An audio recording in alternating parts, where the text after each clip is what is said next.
Digital banking के इस दौर में कैश विड्रॉल के लिए सबसे ज्यादा यूज होने वाला माध्यम है तो वो एटीएम कार्ड है। आप एटीएम कार्ड से पैसे निकालने जाते हैं, पता चलता है कि एटीएम से पैसे तो रिसीव नहीं हुए बट आपके अकाउंट से वो पैसे डेबिट हो गए। इस परिस्थिति में काफी लोग घबरा जाते हैं। घबराने वाली बात नहीं है, आपको 2-3 स्टेप फॉलो करने हैं। पहला स्टेप, जैसे आपके अकाउंट से पैसे तो डेबिट हो गए लेकिन कैश रिसीव नहीं हुआ, तो आप देखिए कि आपके एटीएम के पास कोई अपना गार्ड है, एटीएम का गार्ड है कि नहीं है। एटीएम गार्ड नहीं है तो भी कोई बात नहीं, एटीएम गार्ड है तो उसको अपनी एंट्री नोट करा दीजिए। दूसरा स्टेप, जब आप अपने बैंक में, यानी कि जिसमें आपका अकाउंट है उस बैंक में जाना है। उस बैंक में नहीं जाना है जिस बैंक का एटीएम मशीन है, आपको अपने बैंक में जाना है।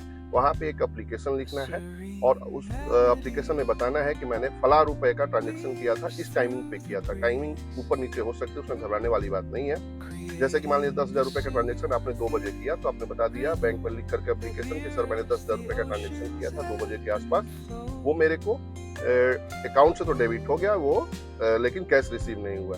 तो विद इन 48 आवर्स आपके वो पैसे वापस कर दिए जाएंगे। यदि 48 आवर्स के बाद आपके पैसे क्रेडिट नहीं होते हैं तो बैंक वाले आपको बोलते हैं कि सर आपको एक चार्ज पे करना है फर्दर इंक्वायरी के लिए। आपको इसमें घबराने की बात नहीं है। यदि चार्ज की बात हो रही है, आप चार्ज बेफिक्र होकर के पे करिए। यदि आपका ट्रांजेक्शन जेन्युइन है, आपको पैसे रिसीव नहीं हुए हैं, तो वो इंक्वायरी के बाद आपका जो चार्ज अमाउंट है प्लस आपका जो डेबिट अमाउंट है वो साथ में आएगा। साथ में जितना दिन डिले होगा इस एंट्री को रिवर्स करने में, उतने दिन का आपको पेनल चार्ज भी मिलेगा, यानी कि एक रूप से आपको पेनल्टी भी आपको वापस मिलेगी। तो लगभग आपको घबराने वाली बात नहीं है। आपका पैसा बिल्कुल सेफ है। एटीएम से पैसे डेबिट होने के बाद वो वापस होते हैं 100% वापस